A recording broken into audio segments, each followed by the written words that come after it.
Arabsat et nos amis de chez Lockheed Martin aux États-Unis, et les personnes qui nous regardent ici en Guyane, à Kourou-Cayenne, Sinamari, nos partenaires industriels, le CNES et l'ESA, et vous aussi qui nous regardez sur Internaute. Alors installez-vous confortablement et profitez du spectacle.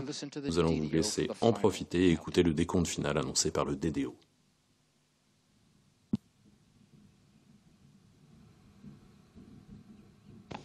À tous de DDO, attention pour le décompte final.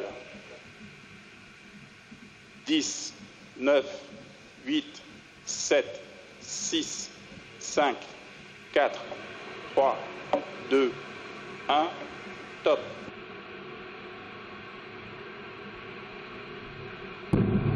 Allumage Vulcain.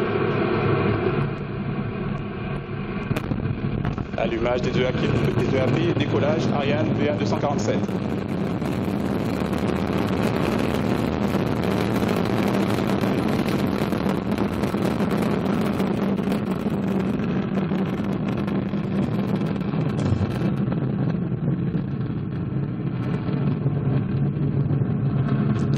Et voilà, c'est donc à 18h01, soit exactement à l'heure prévue, qu'Ariane 5 s'est élancée dans le ciel de Guyane dans un panache de fumée et de flammes, emportant avec elle ses 2 satellites. Et nous l'avons perdu de visu dans les nuages, nous n'avions pas une grande visibilité après décollage. Et donc c'est à cet instant que les 2 EAP, ou étage accélération à poudre, fournissent 90% de la poussée pour propulser le lanceur tout au long de sa trajectoire, lui apportant une vélocité encore plus grande. Une masse au décollage de 775 tonnes. Pour faire décoller une telle masse, il faut une poussée considérable. Ariane consomme 5 tonnes de carburant par seconde, soit 2,5 tonnes par EAP. Tandis que l'EPC, l'étage principal cryotechnique, en consomme 300 kg par seconde. Ariane 5 suit maintenant les ordres de l'ordinateur de bord, ordres qui amèneront aux séparations des étages.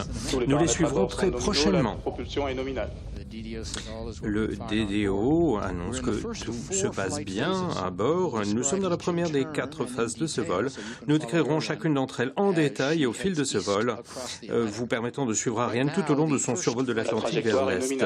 À cet instant, nous sommes dans la première phase, l'étage principal cryotechnique, et les 2 EAP consomment chacun leurs 240 tonnes de carburant en l'espace un peu plus de 2 minutes. Et dans 20 secondes, il y aura donc l'extinction de cet étage, on les séparera. Et si vous entendrez également l'annonce du DDO, la première phase du vol utilise à la fois du carburant cryogénique et du carburant stockable. La propulsion cryogénique présente un certain nombre d'avantages, à savoir meilleure performance et plus grande précision. Voilà, exactement comme prévu. Nous avons ici la séparation des 2 EAP, confirmée ici par le DDO, et il retombe à 500 km de la côte dans une zone protégée. Il y a également un deuxième EAP, il n'a pas été pris en compte dans la espèce.